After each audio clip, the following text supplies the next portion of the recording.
Hello, everybody. Welcome to the second episode of 100 Words or Less, the podcast. And thank you for checking out the first episode. I'm having a lot of fun with this so far. And I've got a ton of shows coming up, which is awesome. So you'll basically be able to expect one show a week for the foreseeable future. That is my goal. I want to keep it consistent because I understand that once you get into something, you want more of it. And I'm just as obsessed with podcasts as those of you who are checking this out, so I totally get it. Anyways, you can email me at 100wordspodcast@gmail.com. I'd love to hear your thoughts on anything, but maybe if you have suggestions about future people to interview and guests we could have on, basically I'm down for anything as long as they're obviously interesting to talk to. Or even if they're uninteresting, then we can talk about absolutely nothing, and it would be a terrible podcast. So actually, on second thought, don't recommend uninteresting people. And you can follow us on Twitter at 100 Words Podcast. I'd also like to thank my good friend Chris Hansen for creating the logo for this. Big ups to Chris. This week, our guest is Jon Halperin, who has been a fixture in the Southern California music scene for as long as I've been involved. And in the mid-90s, he ran a very, very successful record label called Vegas Records that focused on ska. And I know some of you probably scoff at that word ska, but clearly it was a very important part of Southern California. A little band called No Doubt you may have heard of. Gwen Stefani will come on the podcast at some point, and we can talk about her early days. And then he went on to help book a lot of the bands that you know and love at Chain Reaction, which is a very important venue here in Southern California. Some people mention it in the same regards as CBGB's. Whether you agree with that or not is completely up to you. And then he currently now books at the Glasshouse, which is a very reputable venue here in the greater Southern California, Los Angeles, Inland Empire area. And he also has some involvement in the Coachella Music Festival, as well as many other endeavors. The guy is extremely busy, so I was very fortunate enough to sit down with him.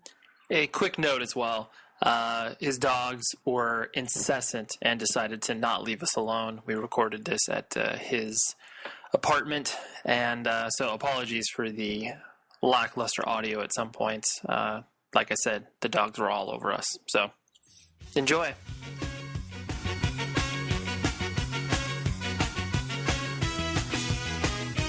So yeah, it's a beautiful day. It's a gorgeous day in Long Beach. Thank you for inviting me over to your penthouse, John. You actually would define this as a penthouse, right? A penthouse would be the top floor. This is a one-bedroom, upside-down condo in Long Beach, California. The only beach city community in California that you avoid the ocean like the plague. Yeah, a lot of people don't understand that don't live in California, that there are beaches that you should not go to. Because people just think of beach and it's like, oh, it's California, it's beautiful. I mean, if it's someone that's from outside the area or someone from outside the country, it's like the River Thames, where it looks nice in theory. Don't get me wrong, I love Long Beach. I would not live anywhere else, but it's not like it's not like I've ever in 12 years of living here jumped in the water in Long Beach. I need to take a dip. I'm not taking a dip. No. So I have no idea where you were born. Where were you born, raised? Was it always Orange County? I was born in, well, here's what happened, okay? Here's what happened. My parents had sex. My mom came out from the East Coast to work for Dick Clark. Which is awesome. In the 60s. And my father was in the military, and he followed her out here, and then his platoon or whatever deployed for Vietnam. Oh, wow. And this is obviously before cell phones or anything. They had no way to get a hold of him. And here he is driving cross country and ended up marrying my mom out here, and then he ended up getting he got an honorable discharge. And then my mom worked in the entertainment industry here, and they ended up getting married. And in 1969, the same year that Sesame Street started, the same year that the Gap started, the same year that Woodstock started, the same year that the Manson murders occurred. I was born. I should also say the same year that they landed on the moon. So I was born in July, and within days of that occurring. Wow. And so you were actually born in Southern California then? I was born in Los Angeles. Okay. And within a year or so, moved to Orange County, and I grew up in Irvine. Oh, okay. At Irvine, that is in Irvine. I went to school with I went to elementary school, junior high, and first year of high school with Zach from Rage. Right, Zach De La Roca. And apparently, who's the guy on Saturday Night Live? Was a couple years older. Will Ferrell. Will Ferrell went to University High as well, and he was a couple years older. Oh, okay. And I would say I'm going to say I was into music in elementary school, but in 7th grade, I was in Florida, and this is 1981, and I bought the Sex Pistols, Nevermind the Bullets, on cassette tape, and then I discovered Dead Kennedys, and then from there, Madness and the Specials, and I was tape recording Rodney on the Rock every week, and listening to KUCI, which had punk rock. What show was on KUCI that was? I don't remember. He's so. That's my dog. Yeah. Introduce both of your dogs. Okay, that's Brooklyn, the Bulldog, and Harlow, the Saint Bernard. I just gave them each the last of the 2 treats, which will fend them for about 5 minutes. Exactly. These are respectively a 60-pound dog and a 120-pound dog. So. But anyways, so I got into music then, and got into punk rock and ska, and I suppose indie rock or whatever. How did that first introduction to you, why did you buy that Sex Pistols tape? I don't know. I don't remember why. I don't know if it was because I heard it on. I mean, Rodney on the Rock and K-Rock was my introduction to all this kind of music, like the Jam and the Stranglers and all that stuff. I would buy Flipside magazine, and I would buy Maxim Rock and Roll magazine, and then it was kind of, I suppose it got kind of popular in Irvine as well, and I started, I bought Chucks and I wore jeans. So this is me. This is me my freshman year of high school. Ooh, that's spectacular. I'm wearing a homemade exploited T-shirt, suspenders, and jeans with bleach. I actually just framed that like a month ago because it just cracked me up. And I mean, you could see the look, flyers. Yeah, you look so specifically early '80s punk like that. Right. I mean, it's like atypical. Yeah, I look like I want to be Mike Ness. I think I'm probably wearing a little guy liner. Yeah, a little guy liner. But this isn't screamo. This is like punk rock. This is like a little smeared, and you can see on the background the suicidal tendencies and the Crouch and exploited DOA flyers. I have all my flyers. I have hundreds of punk rock flyers. Not that I attended really any of these shows, but that's what you wanted. Right. You wanted this was a part of who you were growing up. I was really, really into the Clash in junior high, and my very first concert ever was Flock of Seagulls. Oh no! I'm sorry. Excuse me. That was not my first. My first was Missing Persons, Bow Wow Wow, and Joe King Carrasco and the Crowns. That was in 7th grade, and I remember walking around and just looking for people with grown out mohawks, like dudes with grown out mohawks, because that was just too rad. That was Joe Strummer right there. So where was that show at? That was at Irvine Meadows. Okay, yes. So, and then I second concert. Let me see. I saw Sparks. I saw X.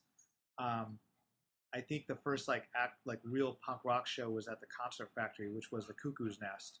They had just changed the name, and this was freshman year. So this was about 1983. I saw the Toy Dolls on the Dig That Groove Baby with Love Canal opening, and I have Love Canal set list. I don't have Toy Dolls set list. Sure. But that was my first parents dropped me off there.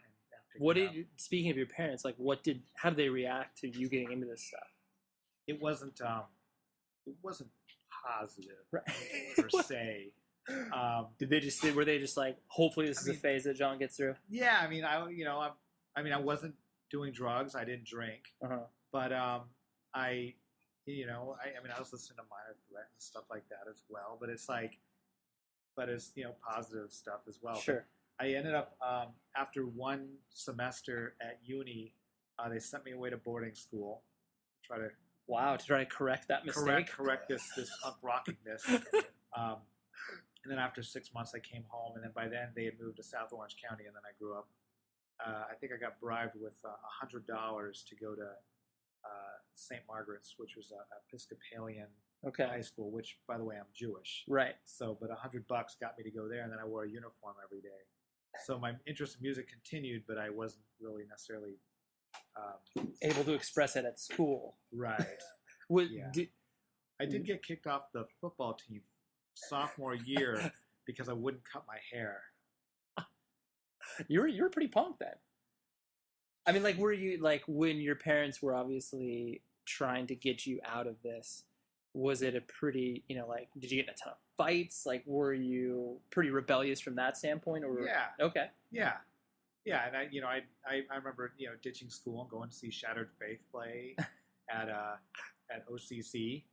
This is like '83 or something like that, it was certainly a rebellious punk rock. It wasn't a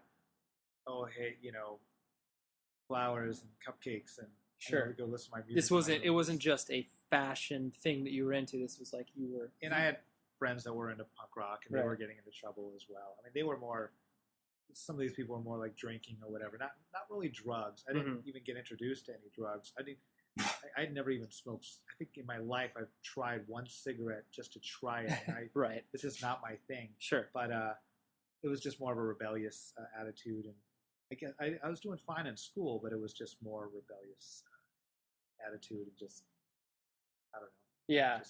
Are you allowed to cuss? Yeah, of course, 100%. 100%. Oh, fuck society, like that. That's do you find it now that obviously since that fashion trend and this culture now parents are more used to it, or at least just the idea of like punk in the early 80s was something that obviously your parents didn't have any context for, but it's like now that people like you and I mean, I have a child, like I know what punk is, and so it's like I always wonder what he's going to do to rebel against me. He's going to be a juggalo. Right. But the thing is, the juggalos are more punk than any punk out there right now. I would agree. They're doing their own thing. I would agree. And society shuns them. I mean, juggalos is the new punk. Yeah. And I want to know, but see, on that same point, at least you and I have a context for that. Like, we know where it comes from. We know the culture. Where it's like, clearly there's going to be something that's going to come along that we're going to have no concept for why it exists. So similar to like your parents sending you away to boarding school. Your parents sending you away to boarding school was a direct response to the fact that they didn't understand where you were coming from. Right. So I just find that interesting. And it's funny that you had such a forceful upbringing in regards to that, and especially being in the Irvine, heart of Orange County area. That was right, which is probably worse. I mean, I think that if, we live in California too, so I mean, you regularly see punk rock parents with kids and indie rock parents with kids, but maybe in Middle America, where it's more conservative parts, or maybe even conservative parts of California. He's tearing that thing up. With you obviously being into music, like what did you want to be like when you grew up? Like, did you want to transition into working in music in some way, shape, or form? Or I never had any interest in working in music. I just always loved music, but I never really had any interest. Mm-hmm. I had in high school a subscription to Psychology Today, and I would read that incessantly. And my whole goal was to go on and go be a therapist. Okay. Like, who could better understand these kids than someone who is this angry punk rock kid? Who better to to relate? You have the proper context. I graduated from high school, and I went to Chapman for 2 years, and I transferred to San Jose State, and I got my bachelor's, and then I went on for my master's. Oh wow! So did you? You finished with your master's as well? I had my master's before I was 25. Look at that. Driven. So, and I had intended on going on for my doctorate, but never did. I just got a job at the state, and I left to do the the record label, and then I've been working for the county for 12 years. With the we'll get back to the work that you've done with the county. So that, like you mentioned, the record label, Vegas Records. I mean that's the one you're speaking of, correct? Yeah. Okay. Because I mean, my own personal introduction to you was obviously through the venue that you booked at, Chain Reaction, which some people try to. Well, tell me if you agree with the label. They call it the West Coast version of CBGB's. I think there's it became that. There's some validity in that. I mean, but for those bands, for sure. I mean, not necessarily like the Ramones or whatever, but right. Like you take like if you're 20 to 30 years old, then the bands you're listening to were like Thursday or Thrice or you know, I booked Mars Volta's first show ever there. I mean, for those genres, all the bands started out there. Dashboard Confessional, whatever, Midtown, Newfound Glory. Sure. I booked Fall Out Boy for $50 on a Friday night opening for locals. Opening for locals. Local hardcore bands. Sure. So, I mean, so yeah. So, but backing up, like what happened was, I was done with my master's, or I was just about to be done with my master's. I got a job in the States, and my dad was working. The Cold War was basically over with at this point. Okay. And your dad was still in the military, right? No. I'm sorry. Okay. My dad got an honorable discharge. Oh, that's right. You mentioned he was that. in banking and stuff like that. Yep. So my dad, he was in banking, and somehow or other he got asked to speak in New York on trade, and he spoke about why the U.S. needs Russia more than Russia needs the U.S. for trade, and this is like right at the end of the Cold War. Okay. His speech got reprinted in Pravda, which was at the time the largest newspaper in the entire world. Okay. And so as a result of that, he got Russia contacted him, and he started basically working for Russia, and he had this company where he would sell off excess military items to other countries. And so we had someone living in our home who we presume was KGB. Okay. And he was basically selling nuclear arms for Russia to other countries. So wow. So you know, our phones are tapped. They're tapped by the CIA, and I'd come home from school, and the CIA would be hanging out there with my dad because they want to make sure that my dad's not selling to any countries that were not part of who we deemed friendly, right? Right. They want to make sure we're only selling to friendly countries. Sure. And then the FBI was tapping our phones because when my dad was in banking, with that whole savings and loan scandal and all that stuff of like the 80s,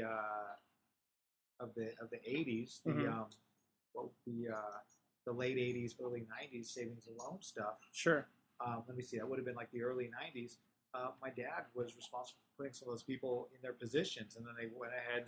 The whole savings and loan scandal happened. Whoops. So you know, my dad's testifying against the people that he got them the jobs. Sure. And then you've got the CIA tapping our phones, and quite possibly KGB tapping our phones because they want to make sure my dad's on the up and up. And so how did that even like compute in your brain? Like it was just sort of like my mom and dad would just take off and go to Russia and go hang out on Yeltsin's yacht and just go take off, and it just sort of that's how life was for you. That's how life was. They were looking at homes in Cyprus, which is not the city, but the country of Cyprus, because it's sort of like Switzerland in that it's a neutral territory, country, and that's where they were looking to live. But something happened with the company, and basically, and I wasn't aware of this at the time, but basically, the Russian people put out a hit on my dad. So, and I'm not aware of this, but I guess it happened for it was like going on for like a month. But like my dad would go and check the car doors before like my mom would go drive or something like that. Right. And so at the third day of my new job working for the state, I came, my mom called or whatever and said, "Hey, when are you coming home?" And I'm like, okay, I'm on my home in a little bit. I'll be home later. Right. And I get home and I'm greeted by the police, and my dad had taken cyanide, killed himself, and left a note saying that if he and my mom took off, that they would come after my brother and I, and if we took off, then they'd come after relatives in New York or whatever. So, my dad took cyanide. And basically he went out the way that you kind of see spies go out. People that obviously. Yeah, and he left a note saying, and then weird things happened after that, like our house got broken into a couple times, but nothing was stolen. Right. And then faxes that he was receiving every day all of a sudden stopped. Like just weird stuff went on after that. So, so I got severely depressed, like anybody would. Of course. And then I think what I started, I was still really, really into music. Right. And what were you doing were you still in school at the time, or were you doing work? I was done with. Okay. I was just finished with my with grad school. Okay. And I was working for the state of California. Okay. And I remember I was at Club 369, and it was like 6 bands for $6. It was like the Skeletons and Head PE, like just the most random bands. Sure. Like so random. And then Scott Prezant of Scratch Magazine was walking around handing out the very first issue of Scratch ever. The very first issue, the day it came out. Sure. And then we exchanged. I'm like, oh, this is cool. I'm like, oh, I'd love to write for you one day or whatever. And then we exchanged numbers because email didn't exist back then. And I would write for Scratch, and starting working in music is what took me out of that depression, and I never went back. Sure. And then from there, I had a friend who was working for Fox Motocross that was directing movies. This guy Troy Adamitis. So I worked as a music supervisor for Fox Motocross. I got bands like Straight Face and Whitecaps on VHS cassette, VHS tapes of like Fox Racing, as in like the the Fox Racing that exists now. Yeah, Fox Racing. Okay. Like I was like, this is back before they had a clothing company. Right. Before they were a lifestyle brand. Exactly. I mean, this is like when there was just strictly extreme, right? Sports to the extreme. And so right. I got, I was helping them out with music supervision. My job was just to send them music. That's it. So I was doing that for Fox. I was writing for Scratch. I wrote a couple articles for Mean Street. I did some randomly. I worked for this talent agency called Bobby Ball, and I would have bands audition for commercials. I remember I had the U.S. Bombs, and this is probably 95. That sounds about right. 95, 96. Yeah. I remember U.S. Bombs auditioned. I remember Save Ferris audition, and then Bill Uichi ended up getting in a commercial because of Bill from Save Ferris got in a commercial because of the audition. And then from there, Scott and I were talking, Scott from Scratch, and I'm like, we should do a compilation of half punk bands and half ska bands from Orange County, because if we do that, both the ska kids and the punk kids will buy the compilation. Like, this is a marketing genius. Exactly. Well, not only that, yeah. I mean, I kind of handed to us because we didn't really have any money. Like, right. I'm just like working for the state. Scott was just doing the magazine, which wasn't really making any money. Right. So what we did was we sold advertising inside the booklet. I remember that. Like Lucky 13 and all. Sure. And I think they're like the only company that's still around. Everyone else is defunct. But we were selling ads for like anywhere from 50 to, I don't know, $300 or something like that. We're like, look, we'll have your ad here for as many CDs as we put out. We ended up doing, I think, like 10,000 copies of that CD. So that's what paid for it. Yeah, so that got you the funding to do the initial pressing. Because I imagine the bands just kind of donated the songs. They donated songs to them. Actually, though, on Punk vs. Ska, we actually paid bands. Okay. We actually paid them the royalty rate of whatever it was, like 7 cents per sold or 9 cents. Sure. Sold or something like that. So then we, that was on Scratch Vegas Records, and then after that, I wanted to put out this band Jeffrey's Fan Club, and Scott Brazano was just sort of like, I don't know, he wasn't really too into it. So I'm like, okay, cool, and so then I started Vegas Records. And this is just to put in context for everybody else. Like this is the mid '90s where the third wave of ska was hitting Orange County in ways that most other people in the country would have no idea what was happening. I mean, obviously you see a band like No Doubt that rose above it and, got a lot of mainstream success, but it was like, that was the scene for like 94 till about, or maybe 93 till about, 97. Or even a little later. Well, a little later, that's yeah, not that's true. right. I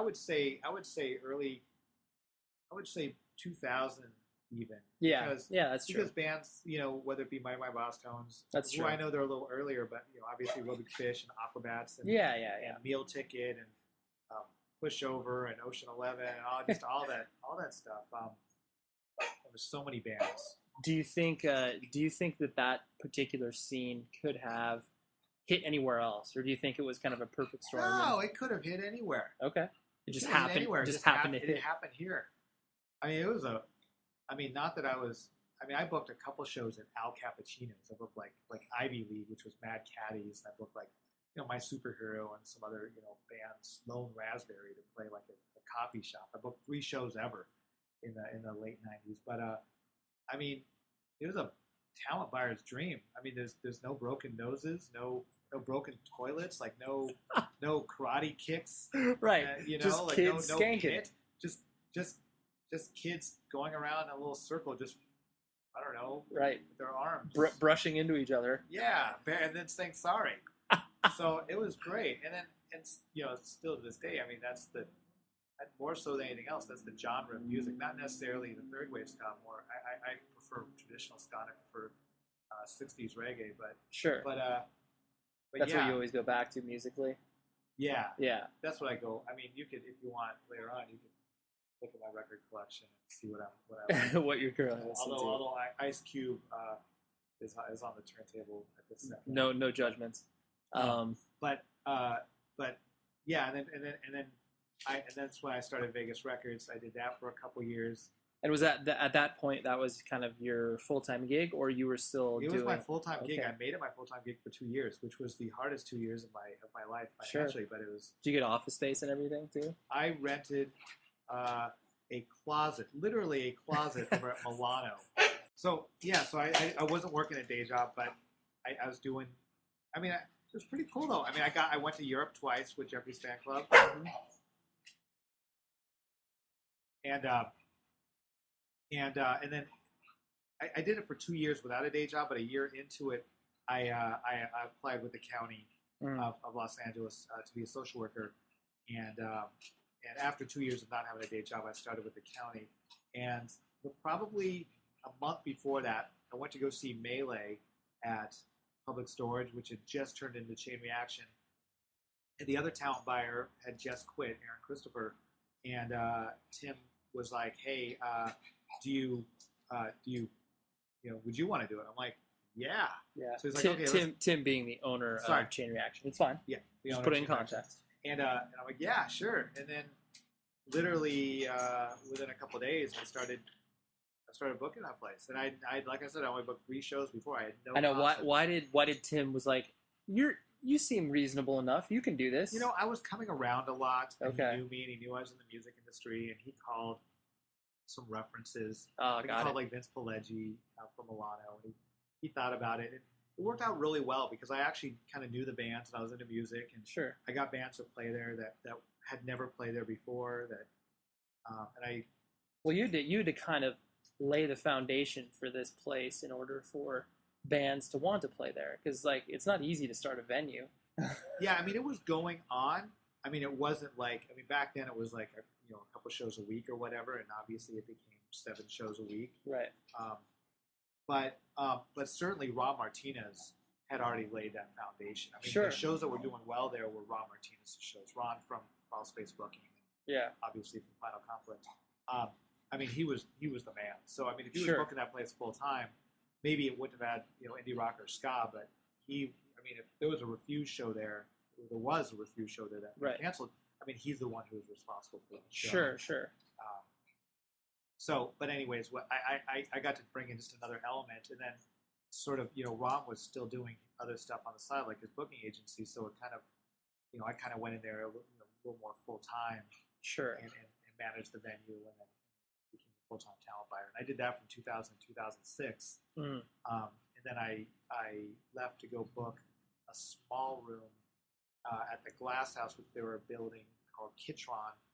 And oh yeah, I forgot about that. And then Kitron was never built, and in the meantime, the talent buyer there left to go book the Belly Up, and so I became the talent buyer in 2006 at the Glasshouse, and that's where I've been the last 6 years. Yeah, with the what parts of like the talent buying process that do you enjoy the most, and what are the ones that are like a total grind?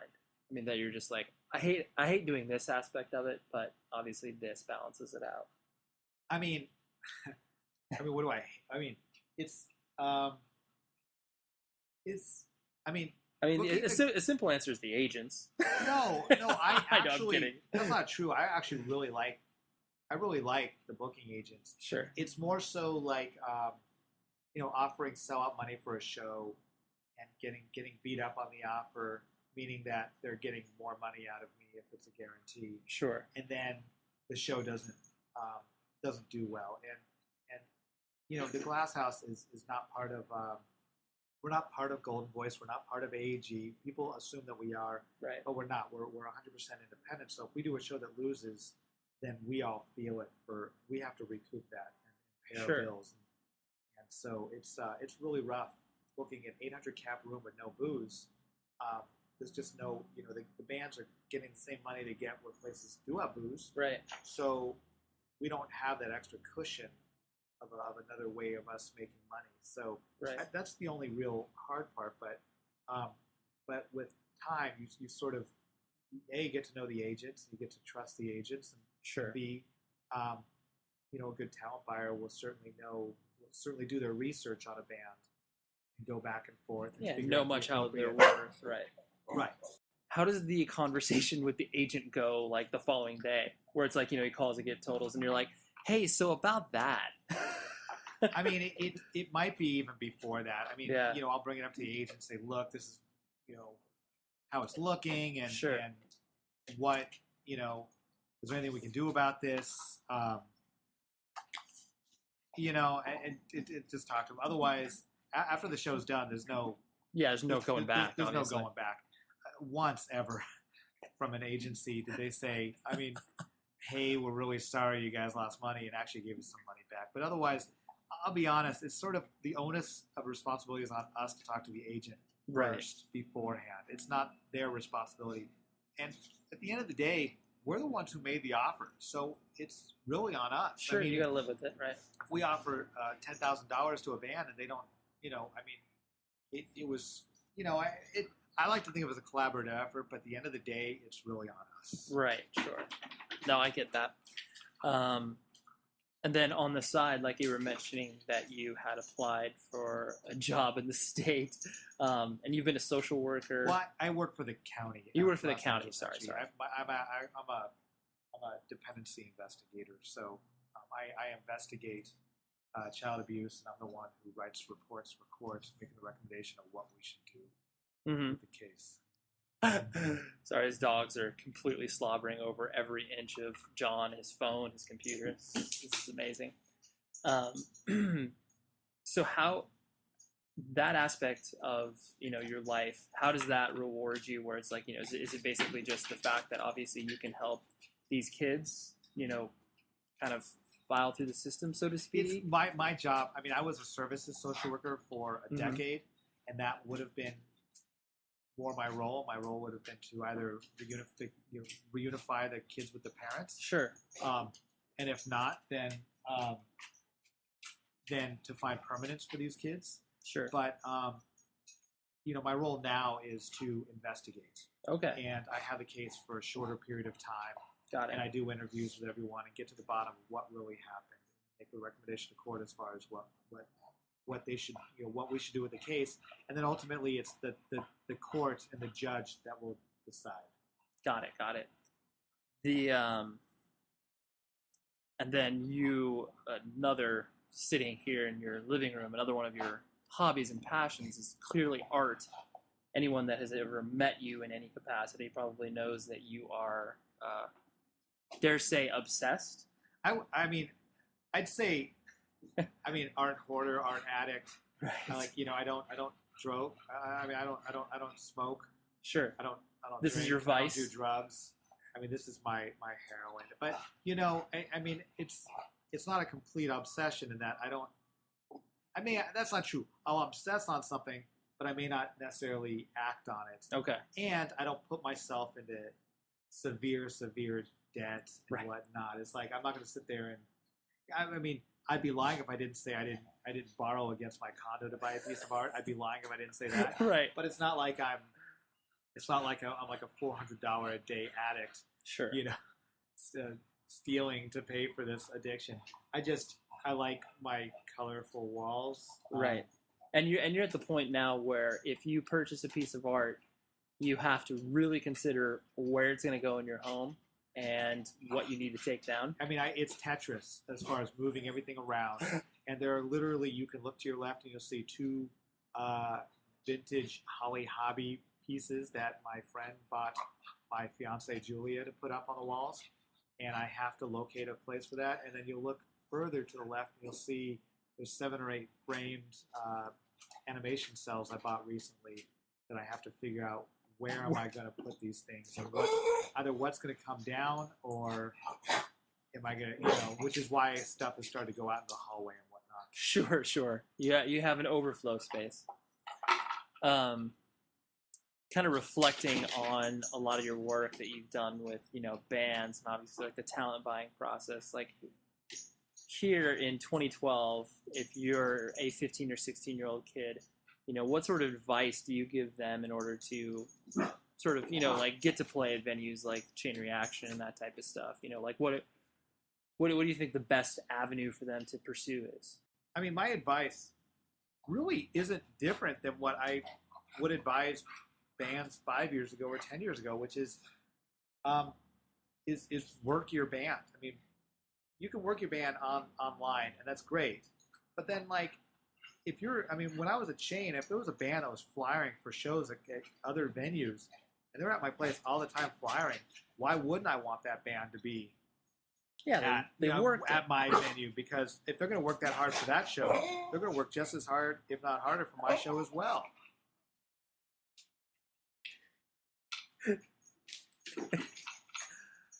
Sure. So you see, the work that a person does offline is obviously clearly just as important at whatever they do online, if not more.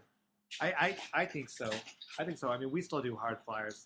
Obviously we do our Facebook stuff, and sure, you've got your Tumblr and your Twitter, your and all social that networking. Yeah. But we still make, the Glasshouse still does paper flyers and goes that route as well. Yeah. So my advice to that band is you work it, and honestly, if you be realistic, if you're a band that is drawing 20 people, then really, I don't know, do you play a 400 cap room? You're not gonna go there and open up for the Secret Thrice show. It's just not gonna happen. Those bands are gonna choose their friends to play. The venue doesn't necessarily get to choose, and when the venue does get to choose, they're gonna pick a band that's gonna do the business. Because if the venue's choosing a band to open up a show, it's because the show's not doing great or it needs local support. Right. It needs that additional help. Yeah, it's because the show needs some help, and so otherwise the agent would just add their own bands on there, bands that they want to hook up. So, it's not like, and if you see a show at a big venue and it doesn't have support, it's just because we don't have the support yet.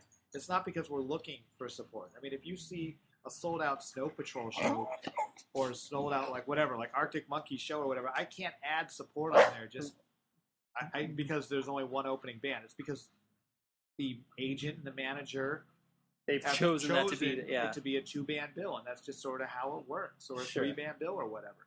So I appreciate you trying, but the truth is that it's just not going to happen. You got to to get on bills like that, you're going to be booked by a booking agent. To be booked by a booking agent, you might be a really, really, really good band, but you should also have some sort of draw as well. If you don't have a draw, then you need to be working something a little bit different to get that draw. Right. I mean, and you know, I mean, if you want to play a show in a 400 cap room or smaller, and if you're a really young band and no one's ever heard of you, and I'm not talking about any of your bands. Obviously, you're older and you're well surpassed this point. But if you're in a young band, if you're 16 years old and you're in a band, I mean, I would contact the venue and without even saying anything, say, look, we can draw this many people, and if you don't believe me, I'll buy the tickets right now and prove it. And then it's not really a pay to play because you're going to say, look, we can draw 50 people, and Right. here's proof. I mean, and if you can't draw 50 people, then maybe you really shouldn't be opening that place. Maybe you should play a smaller room Sure. until you can. And if you're not building your band, if you're not drawing anyone, then maybe you need to work on your songs. Right. I mean, I'm just being Yeah. honest. No, like, if for you're- sure. I mean, if you're working your stuff and no one really seems to care, then you're just There's a playing reason. you're just playing for your girlfriends or boyfriends, and for a couple of your relatives, and that's it. And you're fine with that, cool. But otherwise, go back and work on your songwriting and or your sound or whatever. Yeah. And There are bigger problems at hand. yeah, and you know, and if you're building, and if you know, play wherever you can, and if you're building, you know, I wouldn't necessarily just do pay to play. I would be the one to offer. That way, you're the one in power. Yeah, that's a You're the good one in point. power. I never really thought about it from that perspective. And then 'cause- once you draw the 50 people the first time, then the venue is. I mean, if you do it the first time, you can, you know, then you're done. You can just like, hey, look, see, I told you, we draw 50 people, no Right. problem. yeah, you like you said, you want to be in a position of power. So yeah, But if I haven't heard of your band, it's tough for us to take that chance because we've got guarantees, we've got expenses we got to pay, and so it's hard for us to take that chance. I mean, we sort of, you know, talent buyers, you know, we can be lazy. We want to go with what's already been proven. sure. Yeah, you don't want to take huge risks that will obviously leave you in that vulnerable position, like what you were talking about earlier. Yeah, like It's no fun. Yeah, I mean, if I have a band that's opening, if they draw 5 people, and I was really hoping they would draw 50 or 75 people to help out with this touring band who actually does need the money, you know, to pay for gas and hotel or whatever, then sure. I mean, we're also an 800 cap room. We're not, you know, we're not a 200 cap room. We are a larger room, Right. and you know, it looks really bad too if there's only a couple hundred people there. No one wants to play in that room when it's half empty. Well, actually, when it's half empty, it's not so bad. If there's 400, it's not so bad. If there's 150, true. 200 people, you can really tell. If there's 400 people there, everyone's crammed to the front. It actually doesn't. It's It's so not bad. it. That's true. That's true. You know, I've worked all but 2 Coachellas, but this year I have a new gig. I'm coordinating content for the boutique. So, Oh, whoa! What is? Yeah, describe that. So basically, I'm putting together some collaborations. I'm working with companies like Toddland. Toddland. I'm working with Park La Femme, which is Paul Frank, the person, not the company. Paul Frank, the person. His new company, Park La Femme, and putting together different items for sale at Coachella that you can't find anywhere else in the world. Oh wow, that's And, cool. Are they like pieces of art that are being created, or Like we're doing like a coin purse with Park La Fun, Paul Frank's company. We're doing like flip flops with Toddland. oh cool. We have T-shirts that artists have done. We're doing with Fearless. We did an alternate colorway of Via by At the Drive-In, Right. which will only be available at Coachella. And just stuff like that. I worked with the graphic artist Eduardo. We worked together on designing the boutique a little bit, along with our bosses and stuff. As far as like we grab like a table and interesting lighting and stuff like that. Sure.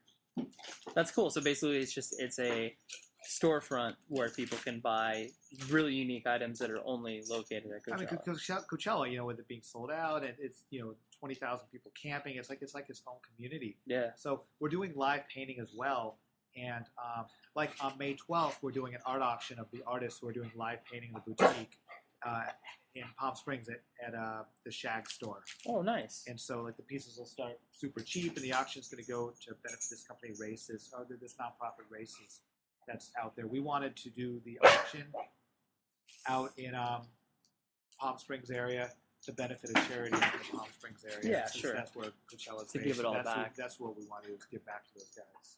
That's awesome. So so that's probably the latest thing that I'm doing in addition to everything else. Right. You're not a very busy man. I understand. Especially maintaining these 2 dogs' eating habits, especially after today. Well, they'd be fine if you weren't here. I They'd know. just be sleeping.